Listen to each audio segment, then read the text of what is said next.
Thank the gentleman. Now for his 5 minutes of questioning, I recognize the gentleman from Texas, Mr. Casar.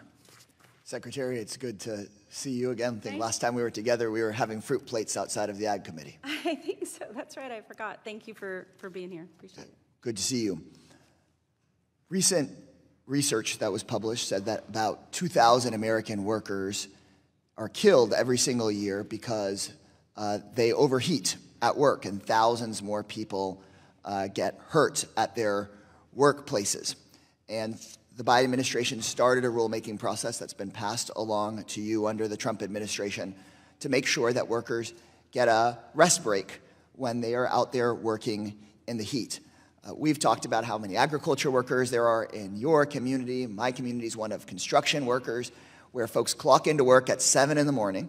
And during the summertime, it might be 90 degrees when you get there at 7 in the morning and 100 degrees by the time it's time for lunch. Unsurprising to me was recently in this committee, sitting in those chairs where you're sitting, we had some big business industry lobbyists who said they were opposed to those rest break rules under the Biden administration. But surprising, actually, to me, in a good way, was they said that they thought it was wrong for somebody to come in at 7 in the morning in 90-degree heat and work all day without a rest break, all the way up to the lunch break, where they haven't gotten a rest break for hours in the 90-degree heat. So I understand that you're in the rulemaking process right now, so I'm not going to ask specifically about the rule you'll put out.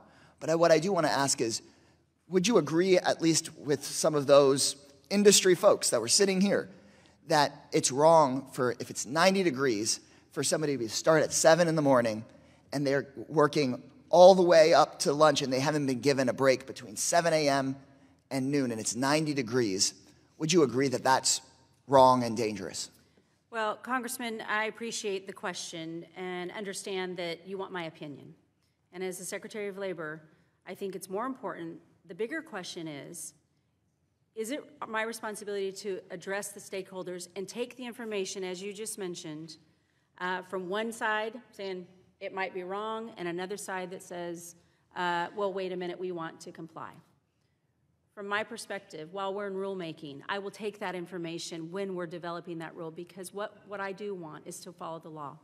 We know the one-size-fits-all. I just said it earlier to Congressman Messmer here, in understanding that. I can't speak specifically to the rule as it's in rulemaking, but I do want Congress to address what is the best policy moving forward to protect the American worker. One of the things that the Department of Labor's core missions is to make sure every worker gets home safely. That's where we should always lead from. So then, Secretary, I want to work with you in technical assistance. Great. Well, how about if it's 100 degrees out? So in San Antonio last summer, almost all summer, it was 100 degrees every day. Do you think that workers should be working in 100-degree heat 5 hours straight without a break during that 5 hours? Well, again, I will not give my personal opinion, because as a Secretary of Labor, I cannot put my thumb on the scale. I know you understand. I know you're not. I guess my question, and I'm not even trying to be competitive. In Arizona, I understand there's difference geographically across the nation. Totally. And so to be real, so last summer, the heat index in my district hit 117 degrees. Understood. I feel like we should at least be able to say 117 degrees, you're working for hours, right. You're in charge of workplace safety, saying we probably should say that if it's 117 degrees, the industry should give workers a break. I hope that is what you are saying to each other, and that you will develop a policy, and I will enforce the law of that policy as a Secretary of Labor.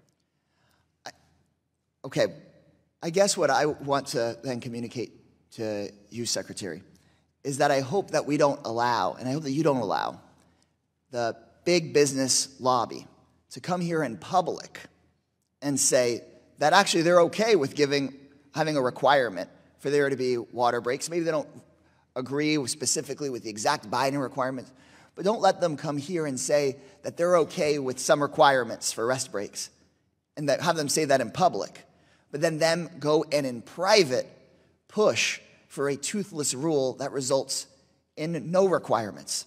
I think that that would be really devastating, would put people's lives at risk. And we hear all the time here this thing of, well, not one size fits all. Well, let's talk about a specific size. 90-degree heat, 95-degree heat.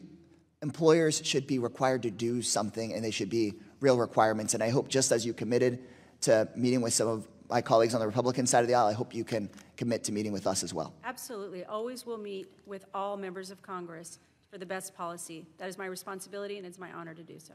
Thank you, and I yield back. Absolutely. I thank